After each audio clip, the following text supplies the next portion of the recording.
আমাদের তরি সমুদ্রে ভাসমান ছিল। জুলাই আন্দোলনের নায়করা এই তরি নিয়ে ঘাটে ভিড়েছে, জাতিকে মুক্তির পথ দেখিয়েছে। তাদেরকে সম্মান করতে, ভালোবাসতে শিখুন। তাদের নিয়ে তুচ্ছ তাচ্ছিল্য করবেন না। আপামর ছাত্র সমাজ জীবন বাজি রেখে তখন ঝাঁপিয়ে পড়েছিল। শ্রমিকরা পাশে দাঁড়িয়েছিল, মারা রাস্তায় নেমে এসেছিল, স্ত্রী তার স্বামীকে পানি এগিয়ে দিয়েছিল, সন্তান কুলে নিয়ে মা রাস্তায় নেমে এসেছিলেন। এই দিনগুলো ভুলে যাবেন না। সংসদের ভিতরে সরকারি দল বিরোধী দলের এমপিরা যখন কথা বলেন, তখন সকলেই জুলাই যোদ্ধাদের কথা বলেন। কেউ কেউ শরীফ উসমান হাদি শহীদের কথাও বলেন, কিন্তু কার্যত আমরা সরকারি দল থেকে তার উল্টাটা দেখতে পাই। দুইটা ভোট একসাথে হলো, একটা ভোটের রায় তাদের পক্ষে গেল, মেনে নিলেন। তারা দাবি করেন 51% মানুষ তাদেরকে ভোট দিয়েছে। আর একটা ভোটে জনগণ 70% গণভোটে হা বলেছে। তারা 51% মানেন, কিন্তু 70% মানেন না। এটা লজ্জার, এটা দুঃখের। ওই 70%-এর রায় যেদিন বাস্তবায়ন হবে, বাংলাদেশ থেকে সত্যিকার অর্থে সেদিনই স্বৈরতন্ত্র বা ফ্যাসিবাদ বিদায় নেবে। বিএনপি প্রত্যেকটি বিষয়ে পতিত, পালিয়ে যাওয়া ফ্যাসিবাদের রাস্তা ধরে হাঁটা শুরু করেছে। আমরা একসাথে মজলুম ছিলাম।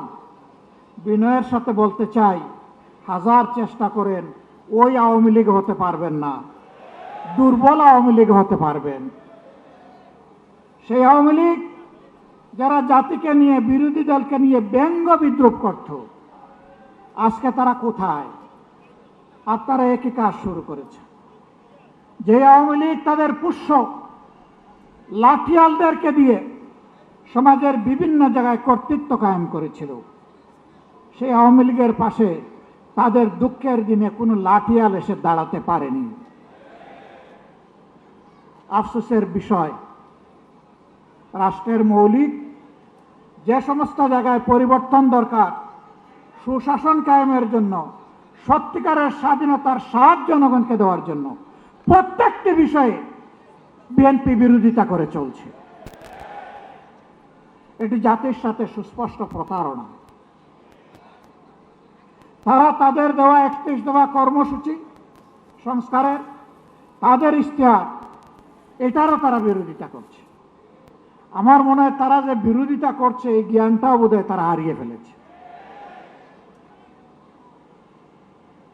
প্রিয় বিএনপি, ভুলে যাবেন না, এই জুলাই না হলে এই মায়েদের, এই বাবাদের, এই ভাইদের, এই বোনদের সন্তান, স্বামী, ভাই, বোন জীবন না দিলে আজকে ক্ষমতার তক আপনারা এনজয় করতে পারতেন না। তকতে বসে ভুলে গেছেন? আপনারা আগেই ভুলেছিলেন। শহীদ পরিবার যখন বুকে কষ্ট নিয়ে কান্নাকাটি করছিল, শহীদ পরিবারের কাছে তখন আপনাদের ছুটে যাওয়ার সময় ছিল না। আপনারা 5 আগস্টের পর 7 আগস্ট পার্টি অফিসের সামনে দাঁড়িয়ে বললেন, আমাদেরকে নির্বাচন দাও, আমরা ক্ষমতায় বসতে চাই। শহীদ পরিবারের দুঃখ আপনাদের অন্তরকে স্পর্শ করে নাই। আহত পঙ্গুদের নিয়ে আপনাদের কোনো কর্মসূচি ভাবনা জাতি দেখে নাই।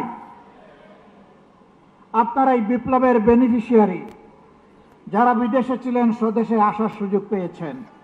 এই বিপ্লব না হলে আপনারা বোধহয় কল্পনাও করতেন না দেশে ফিরে আসার। আমার সম্মানিত জেলের সহকর্মী পার্টনার আল্লামা মামুনুল হক বলেছেন, বিএনপির শীর্ষ নেতারা জেলে ছিলেন, একসাথেই ছিলাম। তারা হতাশা ব্যক্ত করে বলতেন, 41-এর আগে হাসিনা এবং আওয়ামী লীগকে ক্ষমতা থেকে সরানো সম্ভব নয়। 24-এর অভ্যুত্থানের পরে 8 তারিখ যখন বঙ্গভবনে শপথ নিলেন উপদেষ্টারা, বিএনপির বাংলাদেশে উপস্থিত সর্বোচ্চ পর্যায়ের একজন নেতার আমি পাশাপাশি ছিলাম। উনি আমার জিজ্ঞেস করলেন, এটা কি হলো? আমি কিছু না বলে আসমানের দিকে আমার এই আঙ্গুলটা উঠালাম।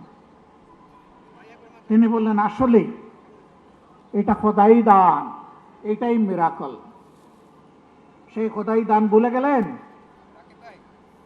এখন কেউ কেউ দাবি করে অমুক আন্দোলনের মাস্টার মাইন্ড, অমুকের নেতৃত্বে এই আন্দোলন সফল হয়েছে।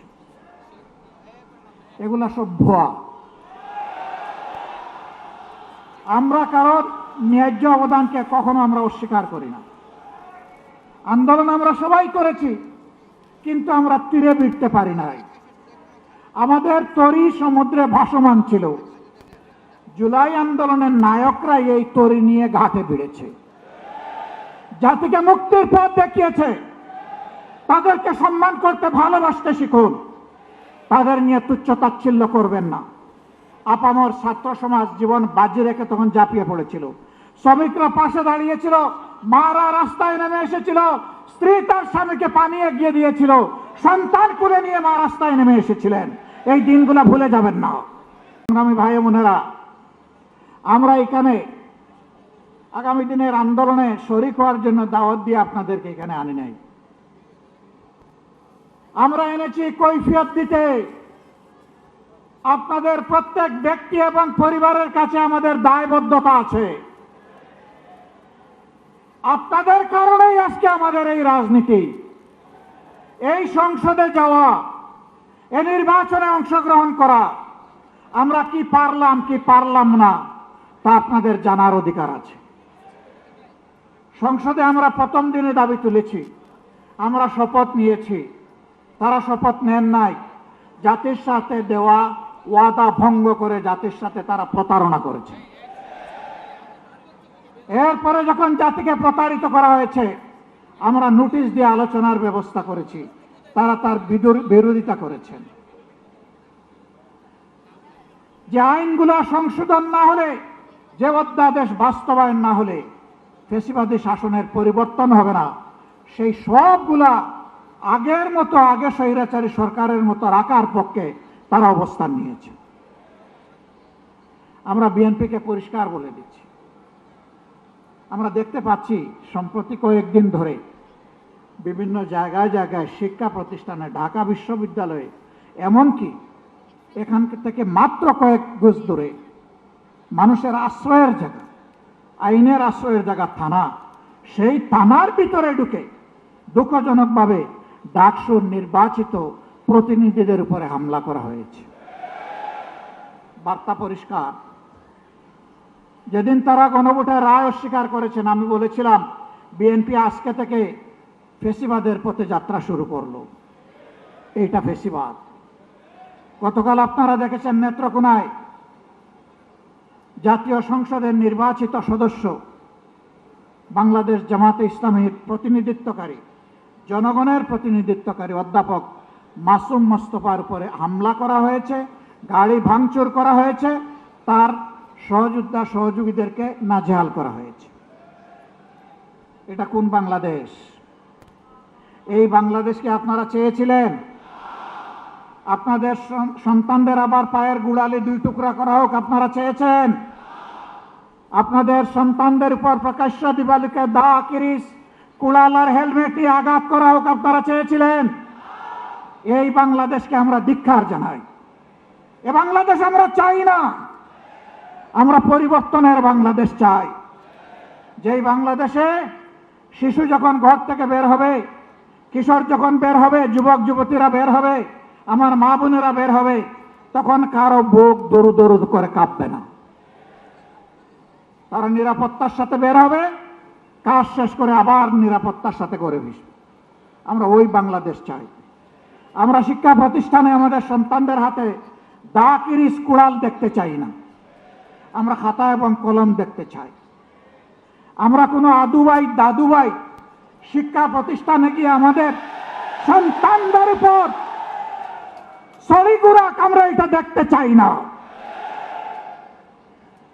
এই সংস্কৃতি বন্ধ করতে হবে। যদি বন্ধ না করেন, মনে রাখবেন জুলাই শুধু 24 সালে ছিল না, জুলাই প্রত্যেক বৎসরে আছে। সে জুলাই আবার ফিরে আসবে ইনশাআল্লাহ, এবং তখন ফাইনালি ফ্যাসিবাদের কবর রচনা হবে। শুভবুদ্ধির উদয় হোক, জনগণের রায়ের প্রতি সম্মান দেখান, 70% মানুষের রায় মেনে নিন, গণভোটের রায় বাস্তবায়ন করুন। যদি না করেন, আমাদের লড়াই সংসদের ভিতরেও চলবে, খোলা ময়দানেও চলবে ইনশাআল্লাহ। এবং আল্লাহর পর ভরসা করে বলতে পারি, এই লড়াইয়ে জনগণের বিজয় হবে ইনশাআল্লাহ।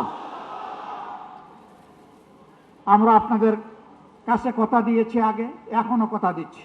আমার সহযোদ্ধারা যেমন বলেছেন, ইনশাআল্লাহ আগামীর লড়াইয়ে জাতির প্রয়োজনে সামনের সারিতে থেকে আমরা যুদ্ধ চালিয়ে যাব। আমাদের জীবনটা আল্লাহর জন্য, মানবতার জন্য, দেশের জন্য, জাতির জন্য। আল্লাহ যদি কবুল করেন, গর্বিত শহীদ হয়ে দুনিয়া থেকে বিদায় নিব ইনশাআল্লাহ।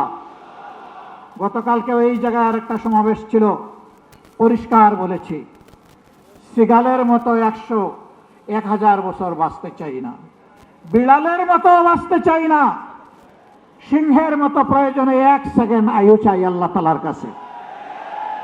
ওইটাই করবে ইনশাআল্লাহ, জনতার বিজয় হবে। আমরা নিরাশ নই, আমরা গভীর আশাবাদী। এ বাংলাদেশ পাল্টাবে, নতুন বাংলাদেশ গড়া হবে ইনশাআল্লাহ। সেই বাংলাদেশ গড়ার প্রত্যাশায় সারা দেশবাসীকে আমরা পাশে চাই এবং আমরাও দেশবাসীর সাথে থাকতে চাই। আমাদের কোনো নিজস্ব দলীয় ব্যক্তিগত কোনো দাবি দাওয়া নাই। আমাদের সমস্ত দাবি দাওয়া দেশবাসীর অধিকার আদায়ের জন্য। এ লড়াই চলবে ইনশাআল্লাহ, লড়ে যাব ইনশাআল্লাহ, আল্লাহ সাহায্য পাবো ইনশাআল্লাহ, আমাদের বিজয় হবে। আল্লাহ হাফেজ। বাংলাদেশ।